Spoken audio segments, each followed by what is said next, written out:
Look, let's go to the last game and the game that everybody was watching. I A want to talk about lot of getting your ass people, beat. I mean, hey, listen, a lot of people were talking about how 40, was it 50,000 to 70,000 Orange Tennesseans were going to be coming to the stadium, coming to the Horseshoe, and that if I'm not mistaken, let me get to my pastor voice real quick. If I'm not mistaken, I heard somebody say that I was going to hear Rocket Top 4 to 5 to 6 to 7 times. I didn't hear it, but once, maybe twice, Twice. Yeah. twice. Ooh, They got a meaningless touchdown with a minute 55 left. mm. Sorry about it. It hurts. But look, hey, at the end of the day, you warned all of us that you were afraid whoever came after the loss to Michigan was going to be sacrificed because Yeah. they are so mad about that loss that they are going to just destroy everybody in their path. And the score, I mean, everything we saw, this game wasn't close, Alex. It was not close, man. Yeah. No, I think it fell exactly to what I tried to tell those guys on that pregame show on Friday was the levels clearly showed here. As much as I don't like to say it, the Buckeyes are in that top tier of college teams year in and year out. There's no denying that. Mm-hmm. They were better at every single position group in this game. There was no position group did Tennessee have a better game than Ohio State. It was far and away the Buckeyes showing that they're still a dominant team.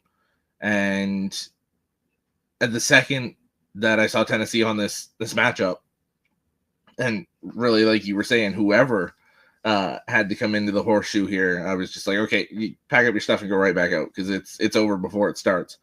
And the defensive line, the linebackers, the secondary, the running game. Will Howard didn't play great, but was still better than Iamaleava. Jeremiah Smith is insane. True. He is True. so damn good. Oh yeah. They've had multiple first round pick receivers come through there in the last 5 years. Mm-hmm. He's probably the best out of all of them. Mm. And Marvin Harrison Jr. went 4th overall. So Smith is that dude. 6 catches, 103 yards, 2 touchdowns on their best secondary players. It didn't matter who they threw against him. It was he controlled the game. Right. Travion Henderson had a really big game. 10 carries, 80 yards, 2 touchdowns. Judkins with another 2 touchdowns.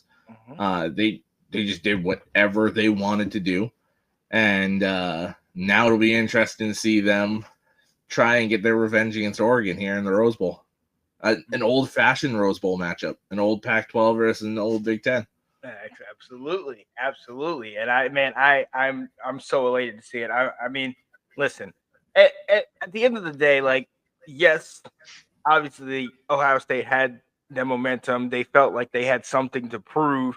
I always go back to, it's funny, last episode you were talking about, Eric was talking about, I think Ryan Day still has Lou Holtz in the back of his mind saying, you're not tough enough, because he's trying to, at one point he was yelling at one of his coordinators and yelling at somebody. I was like, man, calm down, bro.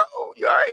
So, I mean, look, they expressed it on the field. I mean, that 2-headed monster, they were able to key in, but they got up on them quick. I mean, I stopped while I watched the Texas Clemson game, and I kind of took a little breather. And then by the time I got into this, it's 21-0 at the end of the first quarter. And I'm like, wait, what? What is going on with this? So, look, shout out to him. I switched it. Oh, there it is. All right, yeah. Ohio State is just doing it. And now I will say the injury to Dylan Sampson, the running back of Tennessee, definitely played a factor. Bishop came in and was able to do a little something, but even still, we talked about it, that defense of Ohio State is, in my opinion, is vastly underrated. I mean, Eric was saying one of the best DCs in the country. Yep. The fact that they were able to kind of shut down that fast-paced offense, and let's remember, Nico, Nico. I was gonna say Iamaleava. Iamaleava, that's what it is. You start with Iamaleava. I mean, at the end of the day, he's still young. He's still a freshman. Yeah. He's still, he was playing high school, last year, going to his prom and all that stuff. So this is the big lights. You're in an opponent's stadium, and I mean, I've seen grown men have issues playing in the horseshoe.